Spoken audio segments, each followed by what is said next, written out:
CPP chairperson Shrimati Sonia Gandhi ji, हमारे लोकप्रिय नेता राहुल गांधी जी, प्रियंका गांधी जी का विशेष मैं धन्यवाद करना चाहता हूं। और इन्होंने दिन रात बराबरी से पूरे देश में कैंपेन किया और हमें एक मजबूत स्थिति में पहुंचाने के लिए भारी मदद इन्होंने की। और मैं ये कहूँगा कि इनके वजह से हमको बहुत बड़ा प्रोत्साहन देश में मिला और आज ये स्थिति जो बनी है उनके वजह से बनी। और हमारे करोड़ों कार्यकर्ता जो है देश में, उन्होंने भी हमारा साथ दिया, इसीलिए मैं बहुत बहुत उनको धन्यवाद देता हूं। आखिर मैं इंडिया गठबंधन के अपने सभी साथियों और शुभचिंतकों का धन्यवाद करता हूं। सभी एक साथ मिलकर एक स्वर में रहे, सभी ने मिलकर प्रचार किया और एक दूसरे की मदद की। हमारे हजारों लाखों कार्यकर्ताओं ने अच्छे तालमेल के साथ काम किया। आप सभी का धन्यवाद। अभी हमारी लड़ाई अंजाम तक नहीं पहुंची है। हम सबको आने वाले दिनों में इसी तरह लोगों के अधिकारों के लिए, संविधान की रक्षा के लिए, लोकतंत्र के बचाव के लिए, देश की तरक्की के लिए, सीमाओं पर सुरक्षा के लिए लड़ते रहना चाहेंगे। हमें सुनिश्चित करना होगा कि संसद सुचारू रूप से चले, विपक्ष के मुद्दों को प्राथमिकता मिले, संसद में उन पर बहस हो। आने वाले दिन महत्वपूर्ण होंगे। हम आपसे बात करेंगे जब कभी भी मौका मिले। आप सभी को मेरा धन्यवाद और आपका साथ भी हमको रहा और हमने चुनाव में भी जहाँ जहाँ हमको जितना हो सकता है वो साथ आपने दिया, इसलिए आप सभी को भी मैं धन्यवाद करता हूँ और सभी को नमस्कार। शुक्रिया खड़गे जी। मैं राहुल जी से गुजारिश करूंगा वो आपको संबोधित करें।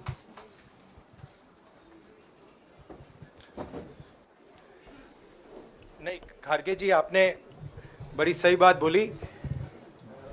जहां तक आप हमारी मदद कर सकते थे उसी लेवल तक मदद की। देखिए,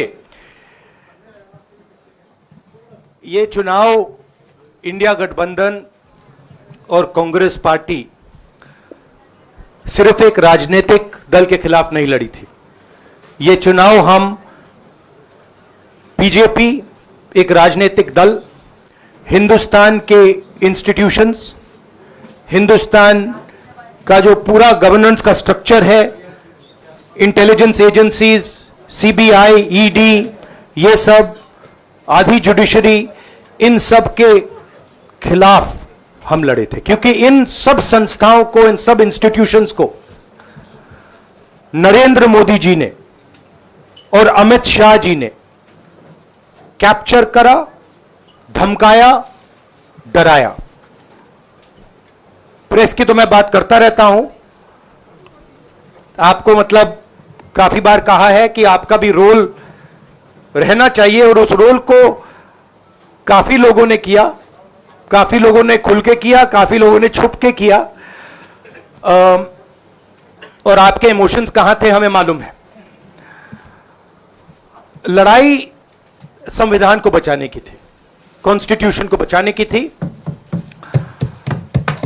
और मैं आपको सच बताऊं तो मेरे माइंड में था पहले से, जब इन्होंने हमारा बैंक अकाउंट कैंसिल किया, जब चीफ मिनिस्टर्स को जेल में डाला, पार्टियां तोड़ी, मेरे माइंड में था कि हिंदुस्तान की जनता अपने संविधान के लिए एक साथ खड़ी होकर लड़ जाएगी। और यह सच साबित हुआ। मुझ में भरोसा था और मैं हिंदुस्तान की जनता से, इंडिया गठबंधन के पार्टनर्स से, कांग्रेस पार्टी के हमारे सब नेताओं और बब्बर शेर कार्यकर्ताओं से दिल से धन्यवाद करना चाहता हूं। आपने संविधान को बचाने का पहला और सबसे बड़ा कदम ले लिया है। कांग्रेस पार्टी ने इस चुनाव में, कांग्रेस पार्टी के सब नेताओं ने 2-3 चीजें की। सबसे पहले हमने इंडिया गठबंधन के पार्टनर्स की रिस्पेक्ट की, उनकी जो विशेष थी उनको हमने साथ लिया, और आपने देखा होगा कि जहां भी गठबंधन लड़ा हम एक होकर लड़े। दूसरी बात, कांग्रेस पार्टी ने क्लैरिटी से हिंदुस्तान को एक नया विजन दे दिया है, pro poor vision, pro production vision Hindustan को इंडिया गठबंधन ने साफ दे दिया है। यह जो हमारा परफॉर्मेंस हुआ है, इंडिया गठबंधन का परफॉर्मेंस हुआ है, इसके पीछे कॉन्स्टिट्यूशन, जो रिजर्वेशन पर बीजेपी ने आक्रमण किया, गरीबी, अदानी जी के आपने स्टॉक्स तो देखे होंगे, देखे हैं वो स्टॉक्स उनके, तो बड़ी इंटरेस्टिंग बात है। जनता अदानी जी को मोदी जी से डायरेक्टली कोरिलेट कर रही है। मोदी जी की हार होती है, स्टॉक मार्केट कहता है भैया मोदी जी गए तो अदानी जी गए, मतलब डायरेक्ट रिलेशनशिप है, करप्शन की रिलेशनशिप है। और देश ने नरेंद्र मोदी जी को साफ कह दिया है कि हम आपको नहीं चाहते हैं। And this is the main thing that this election has said. The country has unanimously and clearly stated, we do not want Mr. Narendra Modi and Mr. Amit Shah to be involved in the running of this country. We do not like the way they have run this country. We do not appreciate the way they have attacked the constitution. We do not appreciate the way they have run this country for the last 10 years. So that is a huge message to Mr. Narendra Modi. I'd like to thank everybody who has participated in this election. I am extremely proud of the people of India. I am extremely proud of the people who have resisted this onslaught on the constitution. और अंत में मैं आपको कह दूं कि इसको बचाने का काम हिंदुस्तान के सबसे गरीब लोगों ने किया है, सबसे गरीब लोगों ने किया है, मजदूरों ने किया है, किसानों ने किया है, दलितों ने किया है, आदिवासियों ने किया है, पिछड़ों ने किया है। इन लोगों ने इस कॉन्स्टिट्यूशन को बचाया है। इस कॉन्स्टिट्यूशन, ये कॉन्स्टिट्यूशन देश की आवाज है। बहुत सारे लोग ने इसको नहीं बचाया, चुप रह गए थे, मगर हिंदुस्तान के सबसे गरीब लोग, सबसे कमजोर लोग खड़े हो गए और उन्होंने इस कॉन्स्टिट्यूशन को बचाया। मैं उनका धन्यवाद करना चाहता हूं, उनसे कहना चाहता हूं कि कांग्रेस पार्टी आपके साथ खड़ी है। जो हमने आपको वायदे किए थे, हम वो वायदे आपके लिए पूरे करेंगे। जाति जनगणना, महालक्ष्मी, ये हमारे वायदे हैं। धन्यवाद। शुक्रिया राहुल जी। अभी 3-4 सवाल सिर्फ हम लेंगे। एक मिनट प्लीज, एक मिनट, शांत हो जाइए प्लीज, शांत हो जाइए प्लीज, शांत हो जाइए, एक मिनट शांत हो जाइए।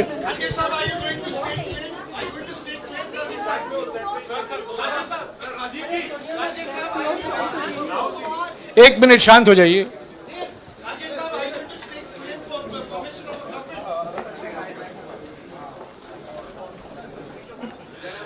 एक मिनट, खड़गे जी और राहुल जी आपका 4-5 सवाल लेंगे। संजीव, हाँ जी, एक मिनट, एक एक करके चिल्लाइएगा मत प्लीज, चिल्लाइएगा मत। हाँ Sanjeev. Rahul ji, although the NDA has emerged as, they are getting the majority, but some of its partners have been your partners in the past, including the TDP and the JDU. So have you decided to sit in the opposition, or there are chances of government formation by the India government? As we have said earlier, we're going to have a meeting with our partners, the India Alliance partners. I believe that meeting is tomorrow, and these questions will be raised there and they will be answered there. we respect our alliance partners, and we are not going to make statements in the press without asking them their opinion. हाँ जी Siddharth. Sir, आप ये कह रहे हैं कि ये हिंदुस्तान के गरीब की जीत है, संविधान बचाने की जीत है, तो अगर आप लोग विपक्ष में बैठते हैं और सरकार बनाने की पहल नहीं करते हैं, क्योंकि नंबर एनडीए और इंडिया अलायंस में कुछ ज़्यादा नहीं है, और अगर पहल नहीं करते हैं तो कैसे उनको आप जो है आगे उनका हक दिलाने के लिए आगे आ पाएंगे? वही सवाल आप मतलब दूसरे तरीके से पूछ रहे हो। कल डिसाइड होगा, इंडिया गठबंधन की मीटिंग है, कल हमारा अलायंस डिसाइड करेगा। बड़ी फाइन लाइन है, तो जो इंडिया गठबंधन डिसाइड करेगा उस पर हम एक्शन लेंगे।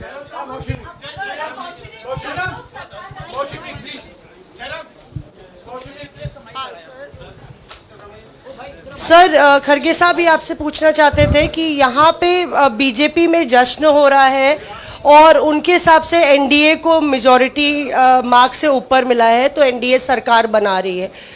तो यहाँ पे क्या आपको लगता है कि आपने कहा नैतिक आधार पे प्रधानमंत्री नरेंद्र मोदी को नहीं बने रहना चाहिए, क्या आपको लगता है कि बीजेपी में भी खेमेबंदी होगी इसको लेके, और क्या खुद नरेंद्र मोदी को ये फैसला लेना चाहिए?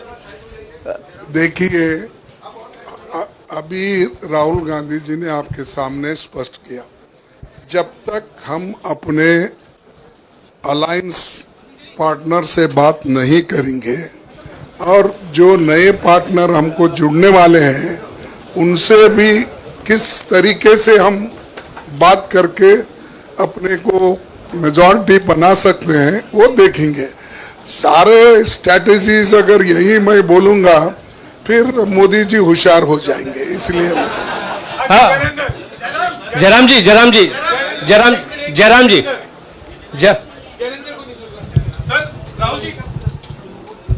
राहुल जी, खरगे साहब ने कहा कि हम जनादेश को स्वीकार करते हैं।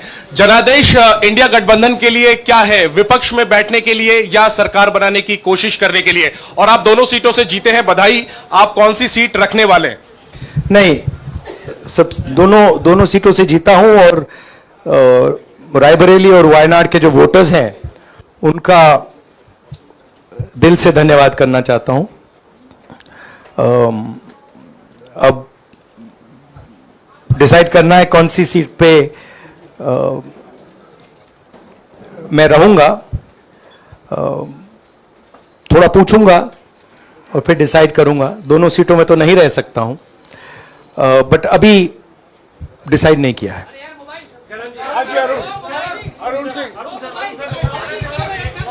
राहुल जी, भारत जोड़ो यात्रा के लिए जब आप निकले थे तब से लेके अब तक काफी लंबी यात्रा रही, काफी बीच में उतार चढ़ाव आए।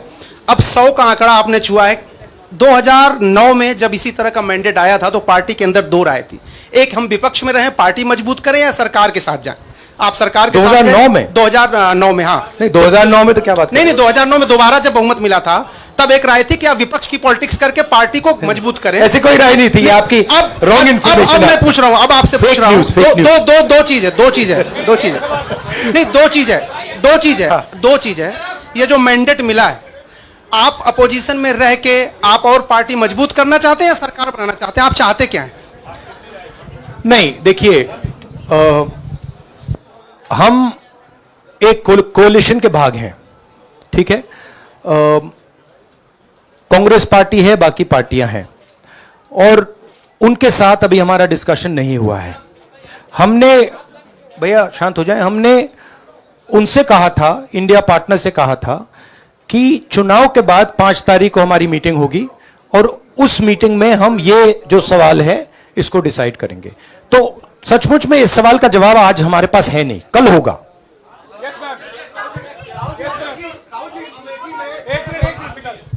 राहुल जी, अमेठी में आपके लिए कहा गया कि राहुल गांधी ने अपने पीए को चुनाव लड़ा दिया, अब उन्हीं किशोरीलाल शर्मा नहीं, देखिए, ये बीजेपी ने कहा था। नहीं, देखिए, बीजेपी लोगों को रिस्पेक्ट नहीं करती है, और आज उन्हीं किशोरीलाल ने हरा दिया। तमीज से बात नहीं करती है।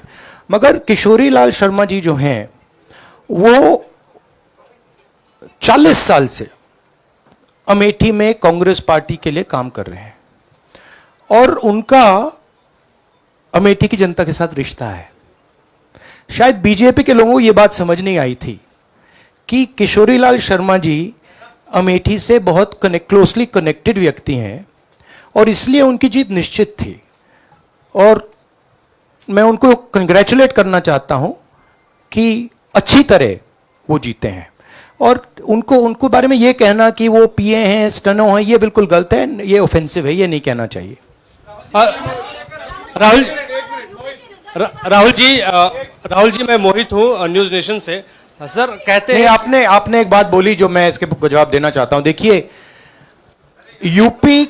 यूपी की जनता से मैं कहना चाहता हूं, आपसे ज्यादा पॉलिटिकल विजडम, मतलब आपने कमाल करके दिखा दिया। यूपी के जनता ने कमाल करके दिखा दिया। नहीं, बहुत सारे स्टेट्स ने कमाल करके दिखाया, मगर बीजेपी यूपी ने हिंदुस्तान की राजनीति समझकर, कॉन्स्टिट्यूशन पर खतरा समझकर उत्तर प्रदेश ने कॉन्स्टिट्यूशन की रक्षा की है। और मैं सब स्टेट्स का धन्यवाद करना चाहता हूं, मगर उत्तर प्रदेश को मैं स्पेशल कहना चाहता हूं। आपने कांग्रेस पार्टी का, इंडिया गठबंधन का समर्थन किया। बहुत बहुत धन्यवाद। राहुल जी आखिरी सवाल, और इसमें यूपी में एक और बात मैं बोल देता हूं, एक और बात यूपी के बारे में बोल देता हूं। इसमें मेरी बहन प्रियंका गांधी का भी काम है, जो यहां पीछे छुपी हुई है। राहुल जी शुक्रिया साथियों, शुक्रिया, हो गया। सर राहुल जी लेट्स गो।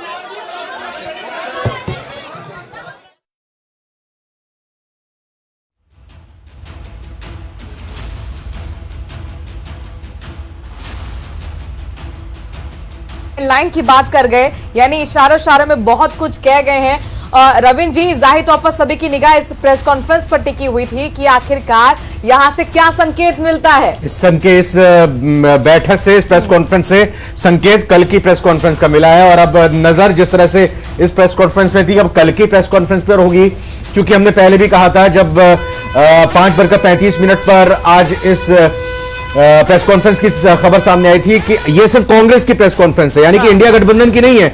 और अब इंडिया गठबंधन की कल बैठक होगी, और ये मानिए कि कल जब बैठक होगी, अब देखना होगा कि क्या कुछ अगर खिचड़ी पकती है तो वहां पर ये बहुत बड़ी हेडलाइन है, कई नए सहयोगी मिलने वाले हैं। बिल्कुल, वही हम जिक्र भी कर रहे थे, ये प्रेस कॉन्फ्रेंस चल रही थी मनोराज, कि अब या तो मल्लिकार्जुन खड़गे के मुंह से नहीं निकला है, क्योंकि ये एक बहुत ही स्मार्टली उनका बयान है जिसको लेकर पकड़ा नहीं गया, और जाहिर तौर पर इसकी समीक्षा नहीं हुई है या इस पर काउंटर क्वेश्चन नहीं हुए। अगर हम वहां पर मौजूद होते तो जरूर इस सवाल को करते कि हमारे कई नए सहयोगी आने वाले हैं, उनके साथ भी चर्चा करेंगे। तो ये बहुत बड़ी बातें। और जाहिर तौर पर देखिए, उन्होंने कहा कि जातीय जनगणना और महालक्ष्मी योजना जो हमने मैनिफेस्टो में वादे किए थे वो हम पूरे करेंगे। अब जाहिर तौर पर विपक्ष पक्ष में होंगे तो कैसे पूरे करेंगे, अपने आप में बहुत बड़ा सवाल है। लेकिन सरकार बनाने, विपक्ष में बैठने का फैसला कल होगा, यानी कि कल की जो बैठक होने वाली है इंडिया गठबंधन की, ये बहुत महत्वपूर्ण होने वाली है। बिल्कुल, साफ तौर पर महत्वपूर्ण है। और अब बीजेपी, एनडीए की भी नजर इस प्रेस कॉन्फ्रेंस पर रही होगी। उनको भी अब सुनना दिलचस्प होगा, क्या बयान आते हैं, क्या सोशल मीडिया पर ट्वीट्स किए जाते हैं या फिर पोस्ट शेयर किए जाते हैं, ये जानना बड़ा दिलचस्प होगा। लेकिन मैं अपने मेहमानों का स्वागत करते हैं एक बार फिर से, बीजेपी से, कांग्रेस से, और संजय सर का बहुत बहुत स्वागत। संजय सर, थोड़ा डिकोड कीजिए। खारिज नहीं किया कि हम सरकार बनाने जा रहे हैं, यह कह दिया कि नए पार्टनर जो हमारे साथ जुड़ने जा रहे हैं, कह दिया कि कल हम अपने सभी साथियों के साथ मिल बैठकर फिर तय करेंगे, फैसला लेंगे। बताइए आखिर चल क्या रहा है?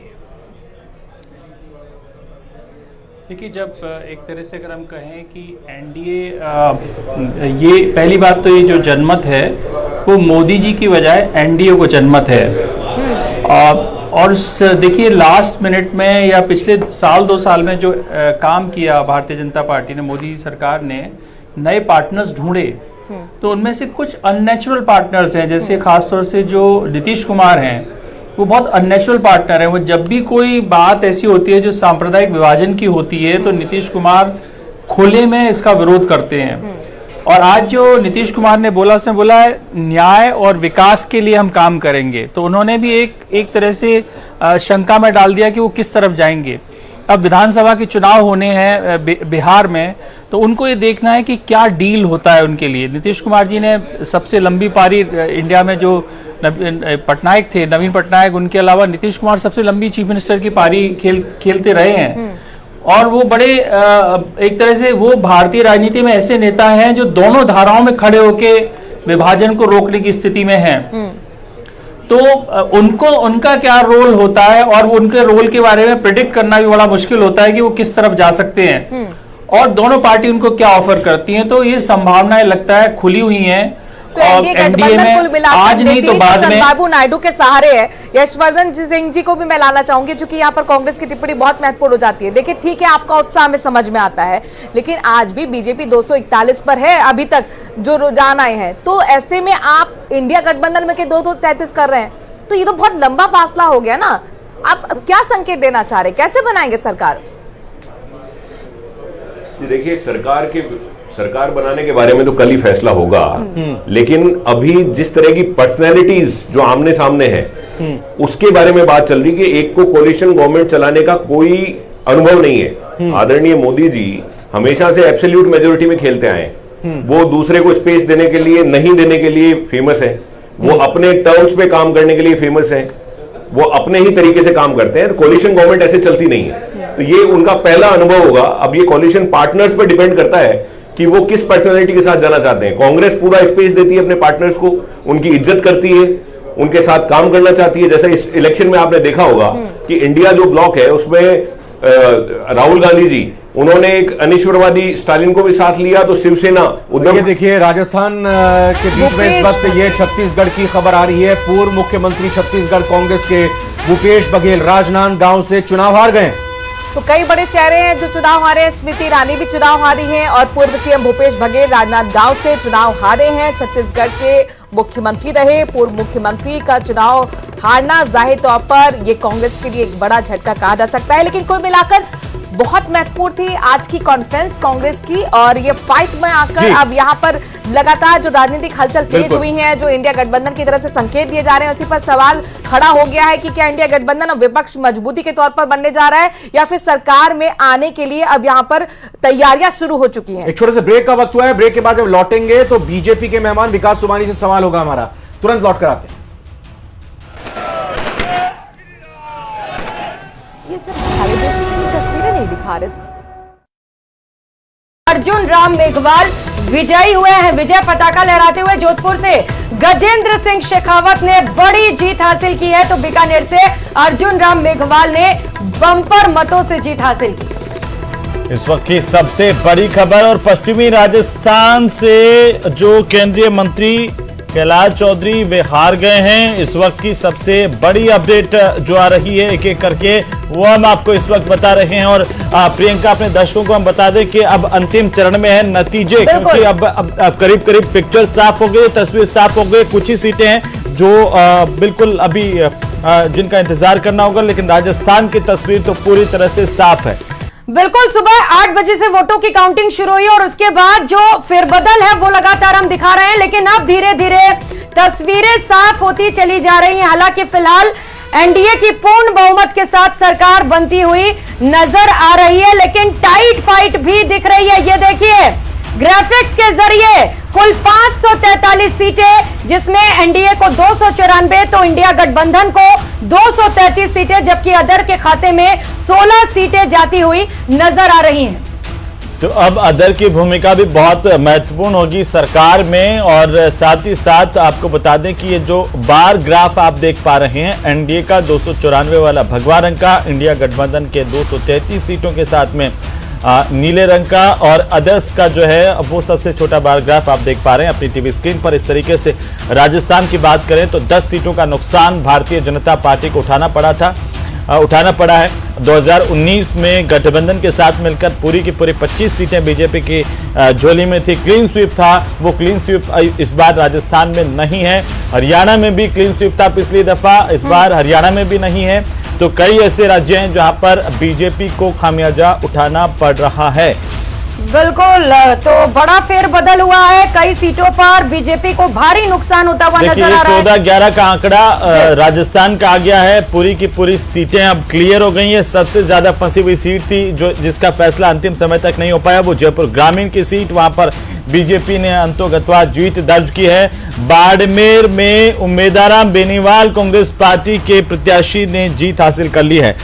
ये बड़ी अपडेट आ रही है और ये जो जानकारी आ रही है, करीब 1 लाख से ज्यादा वोटों से जीत हुई है कांग्रेस पार्टी की बाड़मेर में। और ये आंकड़े आपको दिखा रहे हैं ग्राफिक्स के जरिए, आप देख पा रहे हैं जहां पर राहुल गांधी की आंधी चलती हुई नजर आ रही है। भले ही इंडिया गठबंधन सरकार ना बना पाए, भले ही बहुमत का आंकड़ा ना छू पाई हो, लेकिन यहां पर राहुल गांधी का प्रदर्शन जिसकी हर ओर तारीफ हो रही है। और उत्तर प्रदेश की बात करें तो यहां पर शहजादे, जैसा कि कहा जा रहा था बीजेपी की ओर से, तो दोनों शहजादों ने मिलकर, अखिलेश यादव और राहुल गांधी ने मिलकर कमाल कर दिया है। और उत्तर प्रदेश के नतीजों से कुछ हद तक पूरे देश के जो आंकड़े सामने आए हैं, जहां पर 543 में से एनडीए को महज 295 सीटें मिली हैं, उसे पूरा श्रेय दिया जा रहा है।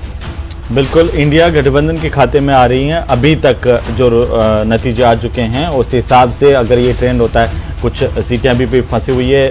200 पार का है, 272 का बहुमत का आंकड़ा होता है। मेजोरिटी पॉइंट जो है वो 272 का है। 343 सीटों में से 543 सीटों में से, जिसमें एनडीए के खाते में 295 सीटें हैं। और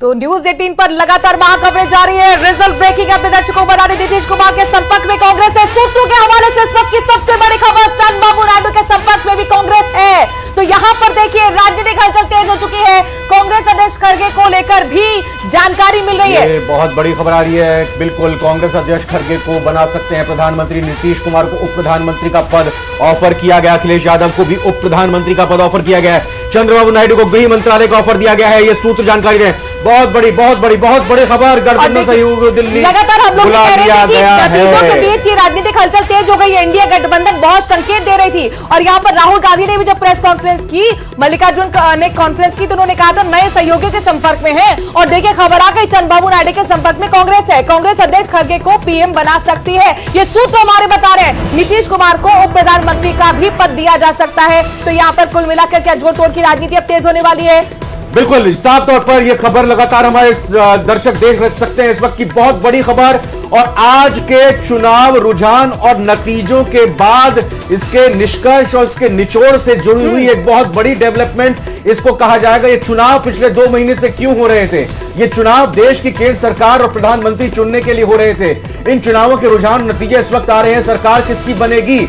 सरकार उस गठबंधन की बनेगी, एनडीए की, जिसकी इस वक्त आपको टैली में 291 सीटें दिखाई दे रही है, या फिर जो ऑफर दिया गया है इंडिया गठबंधन की तरफ से, सूत्रों की तरफ से जानकारी दी जा रही है। गठबंधन सहयोगियों को दिल्ली बुलाया। नीतीश कुमार की राजनीति को हर कोई जानता है, वाकिफ है। और सबसे पहले इंडिया गठबंधन बनाने के लिए, फॉर्मेशन के लिए सबसे पहले नीतीश कुमार ने शुरुआत की थी। हालांकि उसके बाद वो एनडीए का हिस्सा बन गए। लेकिन अब यहाँ पर खबर है कि नीतीश कुमार के संपर्क में कांग्रेस है और उन्हें ऑफर दिया गया है। 3 चीजें निकल कर आ रही है। देखिए, एक तो ये 3 क्या कहें, 4 चीजें निकल कर आ रही है कि मल्लिकार्जुन खड़गे को प्रधानमंत्री, दलित चेहरे के तौर पर मल्लिकार्जुन खड़गे वरिष्ठ नेता और सबको साथ लेकर चलने की इनकी रवायत, इस लिहाज से इंडिया गठबंधन का अध्यक्ष कौन होगा, उस वक्त भी ये खबर आ रही थी कि खड़गे को बनाया जा सकता है। यानी कि अब यहाँ पर ये जानकारी निकल कर आ रही कि पीएम को लेकर यहाँ पर कांग्रेस जो है खड़गे पर दांव दो डिप्टी सीएम, उसमें एक तो अखिलेश यादव, माफ कीजिएगा, 2 डिप्टी पीएम, अखिलेश यादव, जी हाँ, अखिलेश यादव को डिप्टी पीएम का ऑफर।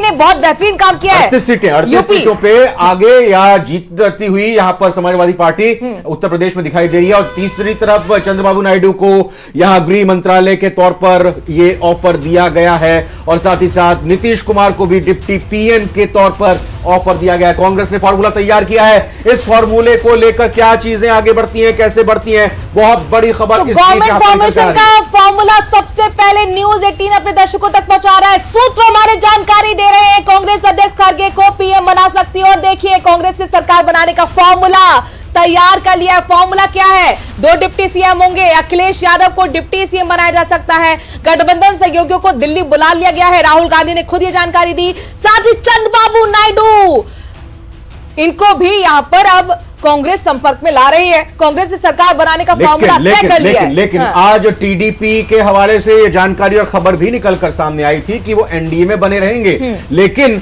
अब ये जो सूत्रों से जानकारी मिल रही है कि कांग्रेस ने ऑफर दिया है, कांग्रेस ने संपर्क किया है, प्रधानमंत्री ने डायरेक्ट बात की थी, ये जानकारी भी हमने दी थी। लेकिन देखिए यहाँ पर कौन किसके साथ जाएगा, ये बहुत दिलचस्प होने वाला है। अब जाहिर तौर पर ये इंडिया गठबंधन की तरफ से पहल करते हुए पहले कांग्रेस की प्रेस कॉन्फ्रेंस हुई, उनकी तरफ से बड़ी बातें निकलकर सामने आई। इस प्रेस कॉन्फ्रेंस के जरिए राहुल गांधी और मल्लिकार्जुन खड़गे ने बात की और कहा कि ये जनता की जीत है, किसी भी पार्टी को स्पष्ट बहुमत नहीं है। मल्लिकार्जुन खड़गे ने कहा किसी भी पार्टी को स्पष्ट बहुमत नहीं है।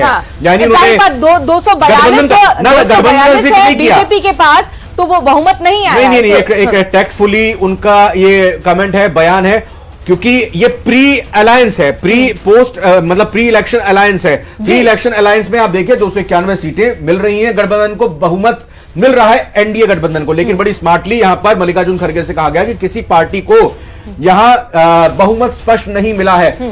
दूसरी बात यह भी कही गई कि हमारा कैंपेन सकारात्मक था, यह जनता की जीत है, चुनाव लंबे समय तक याद रखा जाएगा। और विपक्ष की बातों को सुना जाना चाहिए। कई नए सहयोगी मिलने वाले हैं, ये बिग हेडलाइन है, कई नए सहयोगी मिलने वाले हैं। और इसी हेडलाइन को यहां पर समझते हुए देखिए ये जो सूत्र हमारे बता रहे हैं उस पर आपको जाना चाहिए। चंद्रबाबू नायडू के संपर्क में भी कांग्रेस आ चुकी है। इसके साथ साथ अपने दर्शकों को बता दें कि नीतीश कुमार के संपर्क में भी कांग्रेस है और नीतीश कुमार की राजनीति से हर कोई वाकिफ है। नीतीश कुमार ने ही सबसे पहले पहल की थी कि किस तरीके से इंडिया गठबंधन बनाना चाहिए, उनके सूत्रधार वो नजर आ रहे थे। लेकिन जब उनको वहां पे संभावना नहीं दी थी तो वो एनडीए का हिस्सा बन गए। लेकिन अब यहां पर नीतीश कुमार से संपर्क एक बार फिर कांग्रेस कर रही है। तेजस्वी यादव का भी बयान आपको यहां पर रविंद्र जी याद होगा, उन्होंने नतीजों से पहले ये कहा था कि सामाजिक न्याय के लिए नीतीश कुमार गठबंधन में आ जाएंगे। और यहां जब प्रेस कॉन्फ्रेंस हुई राहुल गांधी ने यही कहा कि संविधान बचाने की लड़ाई थी, संविधान बचाने में हम कामयाब हुए हैं। संविधान बचाने में दलित, शोषित, गरीब तबके, आदिवासी वर्ग के लोगों ने बढ़ चढ़कर इसमें जिम्मेदारी निभाई है। तो ये अपने आप में बड़ी बातें निकलकर सामने आ रही हैं। तो भले ही चुनाव के रुझान नतीजों में तब्दील हो रहे हों, लेकिन सरकार बनाने की अभी स्थिति सस्पेंस में इन बड़ी खबरों के जरिए जो सूत्रों के हवाले से आ रही हैं, एक तरह से कहें कि बड़ा अभी इंतजार क्या करना पड़ेगा। बीजेपी का और एनडीए का स्टैंड अभी सामने नहीं आया, ये भी दिलचस्प है। बहुत बड़ी बात है। और रविंद्र जी देखिए यहाँ पर लगातार मीडिया कुरेद के पूछ रही थी राहुल गांधी से कि क्या आप विपक्ष में हैं, क्या ये आप मान लें कि आपको जो यहाँ पर मैंडेट मिला है वो विपक्ष के लिए। विपक्ष के सूत्रों के हवाले से बहुत बड़ी खबर अपने दर्शकों को बता रहे हैं। 2 डिप्टी पीएम के फॉर्मूले से सरकार बनाने की तैयारी हो रही है। नीतीश को डिप्टी पीएम का ऑफर दिया गया है, ये सूत्र हमारे बता रहे हैं। नीतीश को डिप्टी पीएम का ऑफर मिला है। विपक्ष की इंटरनल बैठक में सरकार बनाने को लेकर फॉर्मूला तय किया गया है। और चंद्रबाबू नायडू को क्या मिला है? चंद्रबाबू नायडू को गृह मंत्रालय। देखिए एनडीए जो गठबंधन है जी, एनडीए जो गठबंधन है उसमें नीतीश कुमार और चंद्रबाबू नायडू की बहुत बड़ी भूमिका है। क्योंकि बीजेपी को पूर्ण बहुमत नहीं मिला है, 240 के आसपास सिमटती नजर आ रही है। और इसीलिए यहां पर अब देखिए सरकार बनाने का फॉर्मूला विपक्ष ने तैयार कर लिया है। जी हाँ, इंटरनल बैठक हुई और चूंकि जब सवाल पूछे जा रहे थे लगातार सरकार बनाने को लेकर या विपक्ष में बैठकर अपनी भूमिका निभाने को लेकर, तो मल्लिकार्जुन खड़गे ने यही कहा कि अपनी सारी रणनीति का खुलासा आपके सामने थोड़ी यहां पर कर दूंगा। तो 2 डिप्टी पीएम के फॉर्मूले से सरकार बनाने की तैयारी यहां पर हो रही है विपक्ष की। इंडिया गठबंधन सरकार कैसे बनाएगा, सूत्र के हवालों से जानकारी मिल रही है। देखिए तैयारी क्या है, नीतीश कुमार को डिप्टी पीएम का यहां पर ऑफर दिया जा सकता है, चंद्रबाबू नायडू को गृह मंत्रालय का ऑफर दिया जा सकता है। विपक्ष के सूत्रों के हवाले से बहुत बड़ी खबर, कल की बैठक है इसलिए बहुत महत्वपूर्ण है इंडिया गठबंधन। ये लगातार खबर चलती रहे, लेकिन मैं उम्मीद करूंगा कि अगर गेस्ट हमारे साथ मौजूद हैं तो एक बार जरूर जल्दी से यहाँ पर उनसे मुझे लगता है विकास जी के पास जाना चाहिए, क्योंकि बीजेपी की तरफ से अभी तक इस पर कोई भी बयान नहीं आया। विकास जी, प्रॉब्लम खड़ी हो गई, राहुल गांधी ने प्रेस कॉन्फ्रेंस करके संकेत दे दिए और हमारे सूत्र जो बता रहे हैं इस पर क्या कहेंगे आप? देखिए, जब भी हमारे जो शीर्ष नेता हैं वो कोई भी बयान जारी करेंगे तो आपको ये जानकारी में आ जाएगा, क्योंकि अभी पूरी तरह से परिणाम आ जाए। मैं यही सवाल पूछ रहा था, मैं विकास जी यही सवाल पूछना चाह रहा था। ये कांग्रेस ने तो प्रेस कॉन्फ्रेंस कर दी, कल इंडिया गठबंधन के सहयोगियों की बैठक है ये भी बता दिया, उसके बाद वो आगे अपनी रणनीति बताएंगे ये भी कह दिया। बीजेपी की बैठक, प्रेस कॉन्फ्रेंस होगी कि नहीं होगी, कब होगी, जश्न कहां मनाया जाएगा, कब मनाया जाएगा, एनडीए की बैठक कब होगी, और सरकार बनाने को लेकर आपकी तरफ से क्या कुछ आगे अब बातें सामने आएंगी, उसका इंतजार जो आपके कार्यकर्ता कर रहे हैं उनको क्या जवाब देंगे? अभी कुछ समय बाद आप देखेंगे कि सबसे पहले आपसे मुखातिब होंगे मीडिया से और आपको सूचना जल्दी हो जाएगी। अभी कुछ समय का और है, जब तक पूरे परिणाम आ जाए उसके बाद जो भी है वो शीर्ष नेतृत्व उस पर जारी कर देंगे। ये कहना कांग्रेस की जो एक प्रेस कॉन्फ्रेंस हुई और जिस प्रकार का उन्होंने अभी ये कहा कि अभी हम कुछ जवाब देने की स्थिति में नहीं है, वो कल के लिए उन्होंने कोई मीटिंग की बात कही है। और रही बात की वो एक संपर्क साधना, जो गठबंधन की जो एक किसी को एक तरह से कहना कि हम आपको ये दे देंगे डिपार्टमेंट या गृह मंत्रालय या जो भी जिस तरह का है, लेकिन मैं ये कहना चाहता हूं कि एक लोकतंत्र में जो प्रक्रिया संवैधानिक रूप से की जानी है, जब पूरी सीटें डिक्लेयर हो जाएगी उसके बाद ये तय होगा कि किस तरह से जो सरकार माननीय प्रधानमंत्री मोदी जी बनाएंगे सरकार। यहां तक मैं आपसे कह रहा हूं। और रही बात जो ये विपक्ष में अच्छे विपक्ष में बैठने का जो आपकी तैयारियों के बारे में जानकारी मिल नहीं पा रही है, इसीलिए आपसे हम जानना चाह रहे थे कि इंडिया गठबंधन की तो जानकारी बहुत तेजी से आगे बढ़ रही है। राहुल गांधी प्रेस कॉन्फ्रेंस करके पिक्चर क्लियर कर गए, बोले कि कल की बैठक देख लीजिएगा, यानी कि कुछ विस्फोटक करने की तैयारी हो रही है। आप लोग की तैयारी क्या है जरा आप बता दीजिए। 400 पार का नारे दे रहे थे, नैया पारी लग पा रही है, नैया पार भी लग पा रही नहीं लग पा रही, अब तो लग रहा है कि नैया डगमग हो रही है, क्या कहेंगे? नहीं, नया पार लग जाएगी, वो माननीय प्रधानमंत्री जी शपथ लेंगे, ऐसा नहीं है। लेकिन जो बात कहना चाहते हैं कि कांग्रेस ने अपनी स्थिति स्पष्ट कर दी है, क्योंकि उनके पास कहने के लिए अपने स्तर पे कुछ है नहीं, तो वो गठबंधन के माध्यम से कहेंगे जो उनका अलायंस है, क्योंकि अलायंस का उनका बहुत बड़ा धड़ा है। जो अलायंस जब तक वो आपस में सहमति करेंगे, फिर देखें वो क्या सहमति बनती है, ये उस पर निर्भर है। यहाँ पर जो है गठबंधन के जो वो है दल, वो इतने संख्या में नहीं जितने कांग्रेस संपर्क करना चाह रही सब जगह से, उनको काफी कुछ कहना है। संजय शर्मा सर, ये बताइए कि ये सरकार बनाने का पहला रुझान आ गया है, और अगर बात हम करें, एक मिनट संजय सर, ये पहला रुझान सरकार बनाने, सरकार फॉर्मेशन को लेकर आ गया है। अब अभी तक रवायत ये रही है, हालांकि रूल नहीं है, रवायत ये रही है कि जो सिंगल लार्जेस्ट पार्टी होती है उसको न्योता सरकार बनाने का दिया जाता है, और ये आंकड़े तो बता रहे हैं कि बीजेपी सिंगल लार्जेस्ट पार्टी है। क्या होने वाला है, ये जो सूत्रों से जानकारी मिल रही है उसके मार्फत, और जो सिंगल लार्जेस्ट पार्टी और प्री पोल अलायंस बीजेपी ने जो किया हुआ है एनडीए के साथ, उसके मद्देनजर अगर देखते हैं मौजूदा स्थिति को और सूत्रों के हवाले से आ रही इन जानकारियों को? देखिए, ये संवैधानिक व्यवस्था के हिसाब से। अच्छा सर, एक मिला जुला जवाब ले लूंगा मैं आपसे, अगला जवाब सर आप ही से लूंगा। देखिए, इस बीच एक बड़ी खबर आ रही है कि अखिलेश यादव को दिल्ली बुलाया गया है, क्योंकि फॉर्मूला ये कहता है कि अखिलेश यादव को डिप्टी सीएम पीएम का रवाना भी हो गए। ये बहुत तेजी से हलचल तेज हो रही है। संजय जी संजय जी, अखिलेश यादव तो रवाना हो गए, हालांकि ऑफर मिला है चंद्रबाबू नायडू, और दूसरी तरफ नीतीश कुमार को उनके हलचल के बारे में या उन ऑफर की रिएक्शन के बारे में नहीं पता। लेकिन सर, जो मूल सवाल था उसका जवाब चाहेंगे संजय जी। संवैधानिक व्यवस्था तो जो सजेस्ट करती है वो ये, अगर चंद्रबाबू नायडू और नीतीश कुमार अपने पत्र दे देते हैं समर्थन की, क्योंकि प्री पोल अलायंस है, तो पहला मौका निश्चित तौर पे एनडीए को दिया जाएगा, लार्जेस्ट पार्टी की वजह से भी उनको दिया जाएगा। लेकिन आप देखिए कि कांग्रेस ने, अगर आप जो आपके सूत्रों से जानकारी है, तो वो काफी स्मार्ट गेम खेला है। स्मार्ट गेम ये खेला है कि प्रधानमंत्री के तौर पे एक दलित को, संजीदा व्यक्ति को सामने कर दिया है। अगर उनका मौका चूकता है किसी भी स्थिति में, तो चाहे हारे या जीते, कांग्रेस एक मैसेज दे देगी कि वो गांधी परिवार से हटके किसी दलित के लिए काम कर रही है। वही फिर से वो संविधान के जो सबसे नीचे से उठाने वाले लोगों की बात राहुल गांधी करते हैं, वो एक तरह से सामने मैनिफेस्ट हो रही है। दूसरी बात यह है कि एक पिछड़े अखिलेश यादव हैं, दलित पिछड़ा कॉम्बिनेशन जो बना रहे हैं, और नीतीश कुमार वो जो जातिगत जनसंख्या के मामले को पहले से ही अनरोल कर चुके हैं। तो वो जो उनकी रणनीति है उसके हिसाब से जो मैसेजिंग उनको करनी है वो सरकार बनाते हैं, नहीं बनाते हैं, लेकिन बिना बनाए भी वो मैसेज दे रहे हैं जो उनकी जनता में, उनके बेस को बढ़ाने में उनको मदद कर सकता है। मुझे लगता है कांग्रेस के पास विकल्प यही था कि वो इस तरह से करती, और ये शायद उनकी तरफ से शायद बेस्ट स्ट्रेटजी हो सकती है। बीजेपी के वॉर रूम में क्या चल रहा है? बीजेपी के वॉर रूम में क्या चल रहा होगा?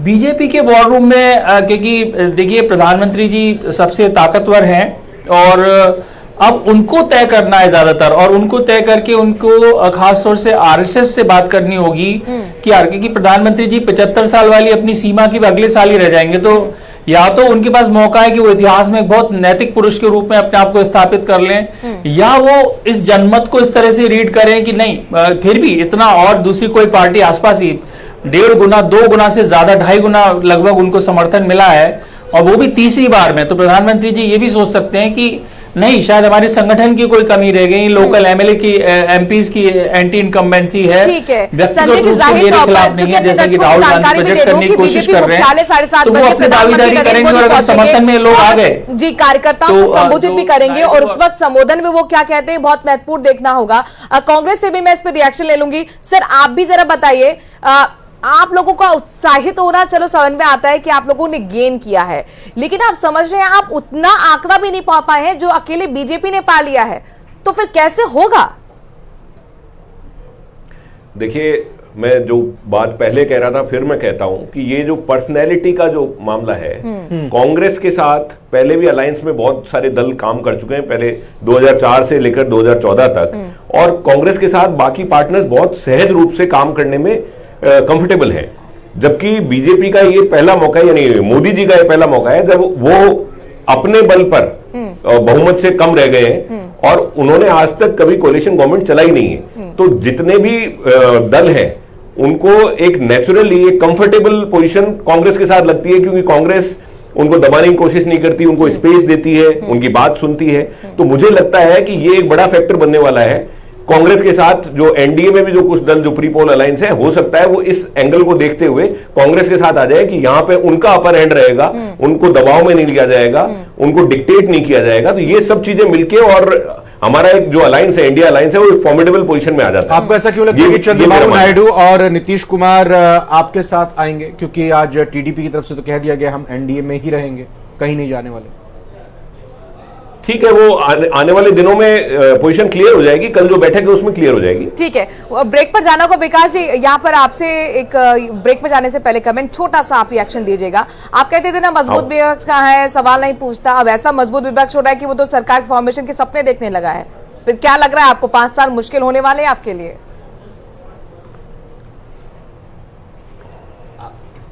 विकास जी आपसे सवाल है, आपसे पूछ रहे हैं। हाँ, 5 साल मुश्किल नहीं है जब ये डिसाइड हो जाएगा, क्योंकि ये जो इंडी गठबंधन है अभी तो किस तरह के ऑफर दिए जा रहे हैं, ये ऑफर कहां तक चलते हैं, कहां तक इनसे सहमति बनती है, क्योंकि गठबंधन की सरकारें इन्होंने चलाई जरूर है, लेकिन उसका परिणाम क्या हुआ ये जनता भी जानती है, मीडिया भी भलीभांति रूप से जानते हैं। लेकिन अभी ऐसी कोई स्थिति नहीं है जब तक परिणाम पूरे आ ना जाए, और उसके बाद भी एक इन्होंने वाजपेयी ने भी चलाई थी गठबंधन की सरकार, गठबंधन के जो भी है, अभी राहुल गांधी जी ने प्रेस कॉन्फ्रेंस की, लेकिन भारतीय जनता पार्टी अभी इस स्थिति में है कि अभी जब पूरे परिणाम आ जाए तो आप देखेंगे कि यदि सरकार माननीय प्रधानमंत्री मोदी जी बनेगी तो उसमें इस तरह की कोई मुश्किलें सामने आने वाली नहीं है। और अभी ये कहना जल्दीबाजी होगा कि कांग्रेस अपने जो है अलायंस के साथ कुछ सरकार बनाने पे एक मूर्त रूप दे सके, वो अलग बात है। कल मीटिंग में क्या होता है, जब मीटिंग में कई विचार, आरोप प्रत्यारोप और किस तरह की इनकी सहमति बनती है, अभी बहुत लंबी प्रक्रिया है, वो देखने लायक है। नतीजों के बीच में हो रहा है, राजनीतिक हलचल बहुत तेजी से हो रही है। ठीक है विकास जी, मैं आपके पास आऊंगी, लेकिन वक्त एक छोटे से ब्रेक के लिए हमें रुकना पड़ेगा। एक छोटे से ब्रेक के लिए रुक रहे हैं। महा कवरेज लगातार चुनाव पर न्यूज 18 पर जारी है, बने रहिए न्यूज 18 राजस्थान के साथ।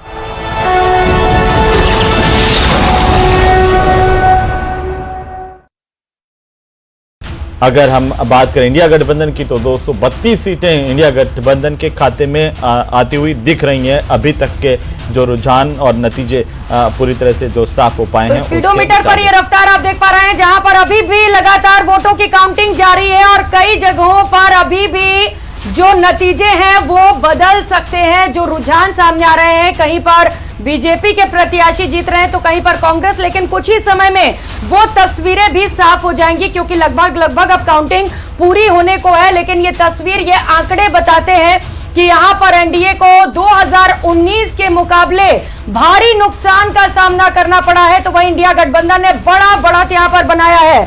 543 में से बीजेपी बहुमत का आंकड़ा नहीं छू सकी है। ये देखिए, कंपेयर करिए 2019 में बीजेपी को कितनी सीटें मिली थी और 2024 में राजस्थान में वो सीटें घटकर 14 पर पहुंच गई। 2019 में जहां बीजेपी को 24 सीटें मिली थी आरएलपी के साथ गठबंधन के बाद, कुल 25 सीटें बीजेपी के खाते में गई थी। तो वहीं 2024 में यह आंकड़ा सिमटता हुआ नजर आ रहा है हेमंत। और बिल्कुल दिलचस्प बात यह है कि उस वक्त आरएलपी ने एनडीए के साथ मिलकर के नागौर की सीट जीत ली थी, और इस वक्त जो है 2024 में आरएलपी ने कांग्रेस के साथ मिलकर के नागौर की सीट जीत ली है। तो हनुमान बेनीवाल लगातार 2 बार हो गए हैं, ये दूसरी दफा जब सांसद जीत चुके हैं। बिल्कुल, हनुमान बेनीवाल ने एक बार फिर से कमाल कर दिया है। इस बार बीजेपी से नाराजगी दिखाते हुए इंडिया गठबंधन में शामिल हुए हैं और उसका फायदा भी मिला इंडिया गठबंधन को। वो अपने सीट पर दोबारा से सांसद चुन लिए गए हैं। एनडीए को 295, इंडिया को 232 और अदर को 16 सीटें जाती हुई फिलहाल अब तक जो नतीजे सामने उसके दम पर ये आंकड़े आप देख पा रहे हैं। लेकिन बड़ा सवाल ये है और चिंता की बात बीजेपी के लिए ये कि बीजेपी अकेले बहुमत का आंकड़ा पार नहीं कर सकी है। बहुमत का आंकड़ा 272 का होता है, वो मैजिकल आंकड़ा जिसे बीजेपी पूरे जोश के साथ 370 पार करने का कर रही थी। धारा 370 हटाने के मुद्दे को लेकर वो जो दावा था वो बीजेपी का धाराशायी हो चुका है। पंकज मीणा प्रवक्ता बीजेपी के हमारे साथ जुड़ चुके हैं। डॉक्टर संजय शर्मा राजनीतिक विश्लेषक के तौर पर हमारे साथ जुड़े हुए हैं। कुछ ही समय में हमारे साथ आरसी चौधरी भी जुड़ेंगे, पीसीसी महासचिव, अपना पक्ष रखने के लिए। लेकिन बहुत स्वागत आप दोनों मेहमानों का न्यूज 18 राजस्थान पर। चर्चा की शुरुआत संजय शर्मा जी आपसे करते हुए, क्या कहते हैं ये आंकड़े? जी, राजस्थान के संदर्भ में बात करें या राजस्थान का ट्रेंड है वो अपने आप में एक देश का प्रतिनिधित्व कर रहा है। मुझे इस लगता है कि जो जनता है उसकी मान्यता ये है कि हमारे लोकतंत्र को सुचारू रूप से चलाने के लिए ज़रूरी है कि अच्छा विपक्ष दिया जाए, और विपक्ष चाहे वो कोई भी हो सकता है, क्योंकि अभी हम और ये भी इसमें कुछ ऐसे लोग हैं जो जिनका पता नहीं वो किस समय पलटा मार जाए। तो ऐसा लगता है कि अब वो बैलेंसिंग जो भारतीय जो लोगों ने करने की कोशिश की है वो इस बात के संकेत है कि जो हमारे राजनेता हैं वो सबसे कंसल्टेशन प्रोसेस के माध्यम से सारी व्यवस्था को चलाएं, नीतियां बनाएं। जो पिछली बार ऐसा लगता था, कई मामलों में शिकायतें रही थी कि कंसल्टेशन प्रोसेस पूरा नहीं हुआ, चाहे कितनी भी क्रांतिकारी नीतियां हों, लेकिन वो कंसल्टेशन प्रोसेस नहीं हुआ। जैसे कि किसानों का, छात्रों का जिस तरह का जो उन लोगों ने अपना विरोध दिखाया, तो उसमें कमी रही कि वो कम्युनिकेशन सरकार की तरफ से नहीं हो पाया। तो जो विपक्ष है, जो अपने आप में एक मजबूत लोकतंत्र को बनाने के लिए जनता ने कम से कम ये अश्योर कर दिया है कि कोई भी हो, किसकी भी सरकार बने, लेकिन उसको मजबूत विपक्ष की लगाम के तहत काम करना पड़ेगा। ये एक हो सकता है काफी स्वस्थ तरीका हो, क्योंकि अगर आप देखें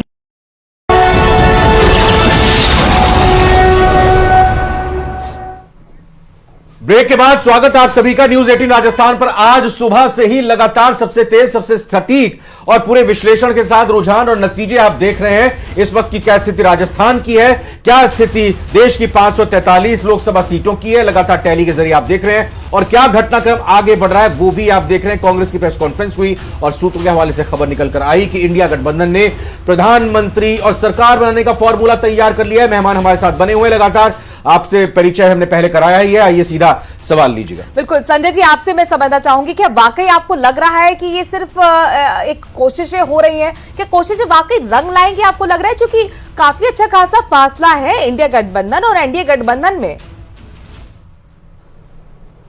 जी, आप अगर थोड़ा सा इतिहास में जाएंगे तो आपको बहुत आश्चर्यजनक स्थिति लगेगी। जब 1989 में विश्वनाथ प्रताप सिंह की सरकार बनी थी तो कांग्रेस की 200 से ऊपर सीट थी, और जो उस टाइम का जनता अलायंस था जिसको विश्वनाथ प्रताप सिंह लीड कर रहे थे, वो 140 के आसपास था। तो उनका बेस छोटा था और उसको बीजेपी और कम्युनिस्ट, लेफ्ट एंड राइट, दोनों सपोर्ट कर रहे थे। कई बार देश की स्थितियां ऐसी बन जाती हैं, हो सकता है, कहा नहीं जा सकता, लेकिन शायद मोदी जी या आरएसएस ही ये चुने कि हमें दावा नहीं करना है। संजय जी, आपको रोकना चाहेंगे, बड़ी खबर बीजेपी मुख्यालय से आ रही, कार्यकर्ताओं की भीड़ जुटना बीजेपी मुख्यालय में शुरू हो गई है। खबर यह कि कार्यकर्ताओं को प्रधानमंत्री नरेंद्र मोदी संबोधित करेंगे।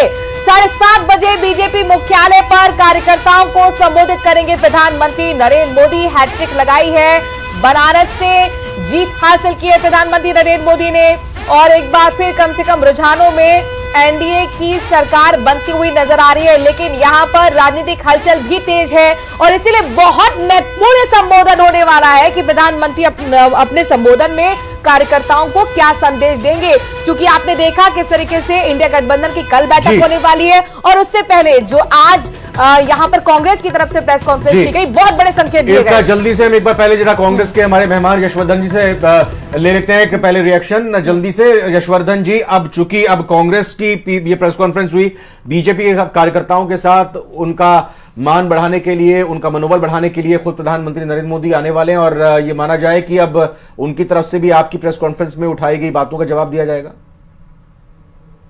जी बिल्कुल, हम भी इंतजार कर रहे हैं कि वो बोलते क्या है अपने कार्यकर्ताओं को, क्योंकि ये पहला मौका है, मैं फिर कह रहा हूं, ये मोदी जी के जीवन का पहला मौका है जब वो अपनी इंडिविजुअल कैपेसिटी में बहुमत से कम रह गए हैं। विकास जी, आपसे ज्यादा इंतजार, आपसे ज्यादा इंतजार। ब्रेक पे जाना होगा 10 सेकंड्स में। विकास सोरी जी 10 सेकंड्स में। विकास जी 10 सेकंड्स। देखिए, मैं अभी आपसे कह रहा था कि कुछ ही समय में आपसे शीर्ष नेतृत्व मुखातिब होने वाले, तो माननीय प्रधानमंत्री जी ने 7:30 बजे की जो प्रेस इंतजार है, 7:30 बजे का इंतजार है, 7:30 बजे प्रधानमंत्री नरेंद्र मोदी जी हमें ब्रेक लेना पड़ेगा, शार्प एक ब्रेक ले रहे हैं, जल्द हाजिर होते हैं। लगातार महा कवरेज जारी है न्यूज़ 18 पर।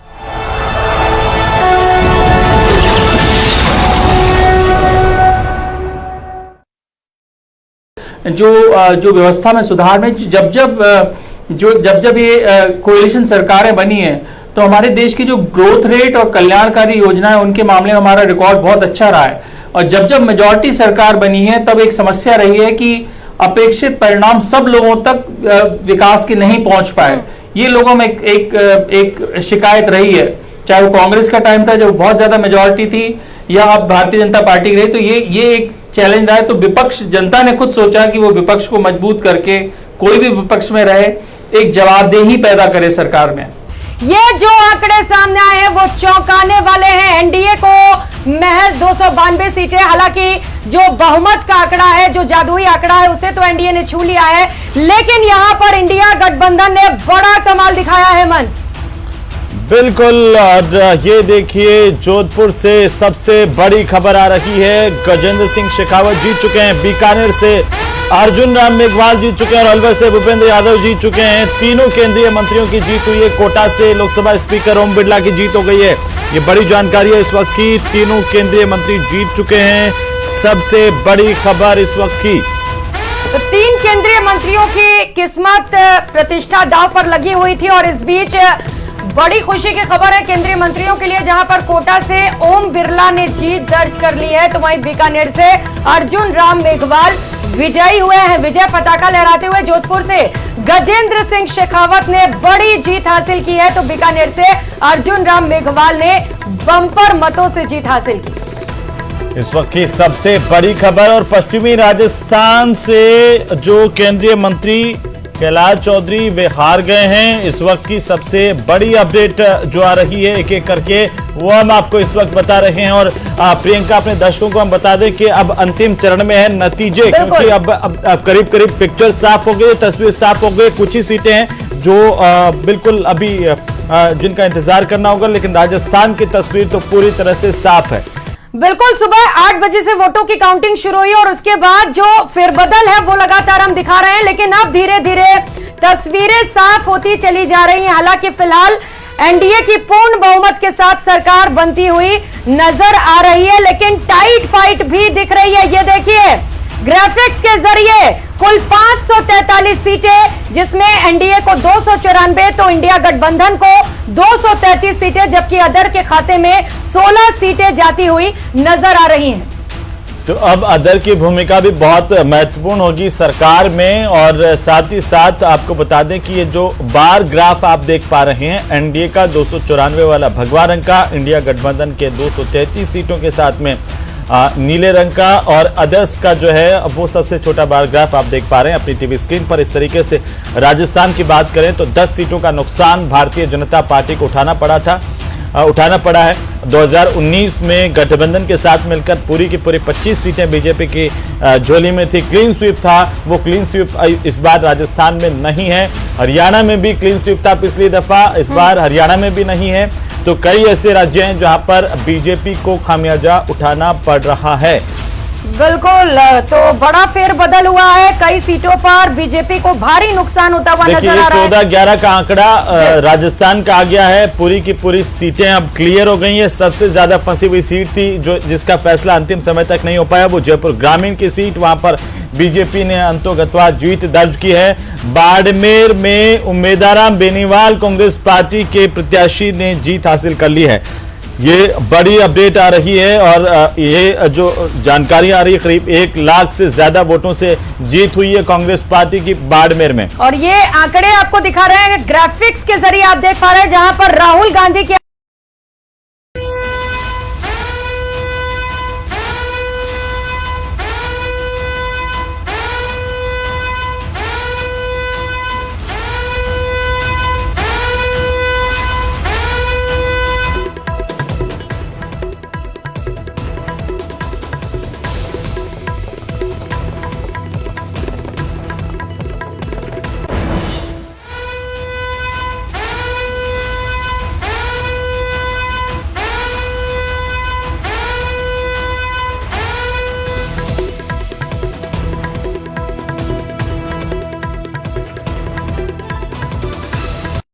रही है। भले ही इंडिया गठबंधन सरकार ना बना पाए, भले ही बहुमत का आंकड़ा ना छू पाई हो, लेकिन यहां पर राहुल गांधी का प्रदर्शन जिसकी हर ओर तारीफ हो रही है। और उत्तर प्रदेश की बात करें तो यहां पर शहजादे जैसा कि कहा जा रहा था बीजेपी की ओर से, तो दोनों शहजादों ने मिलकर, अखिलेश यादव और राहुल गांधी ने मिलकर कमाल कर दिया है। और उत्तर प्रदेश के नतीजों से कुछ हद तक पूरे देश के जो आंकड़े सामने आए हैं, जहां पर 543 में से एनडीए को महज 295 सीटें मिली हैं, उसे पूरा श्रेय दिया जा रहा है।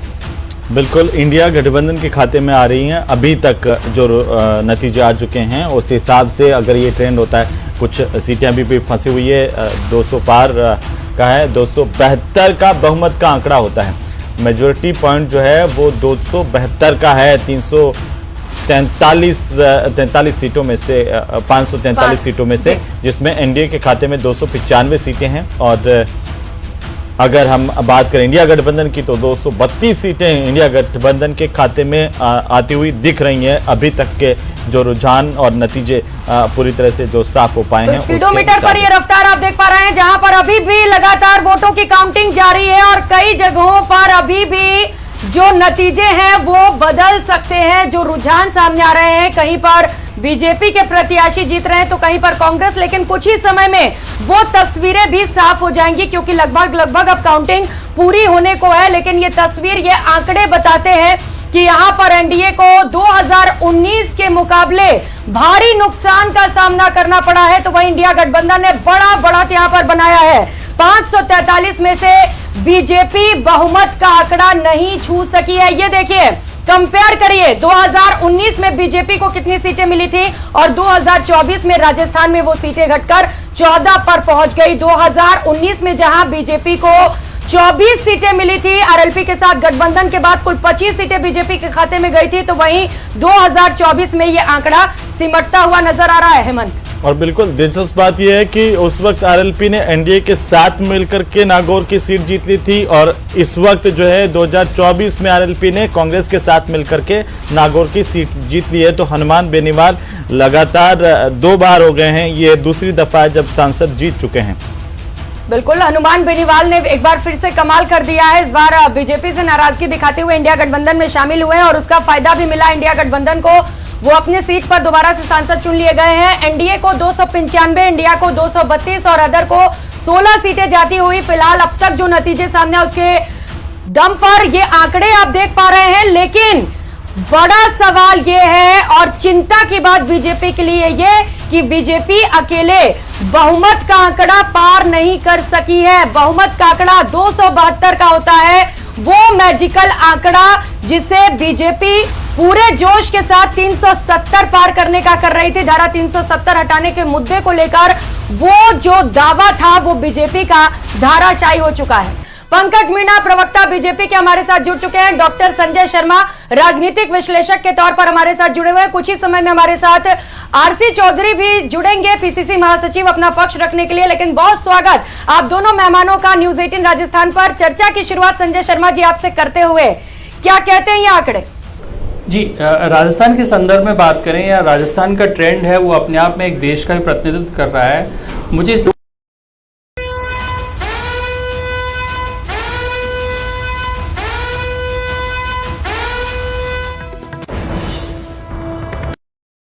जनता है उसकी मान्यता ये है कि हमारे लोकतंत्र को सुचारू रूप से चलाने के लिए जरूरी है कि अच्छा विपक्ष दिया जाए, और विपक्ष चाहे वो कोई भी हो सकता है, क्योंकि अभी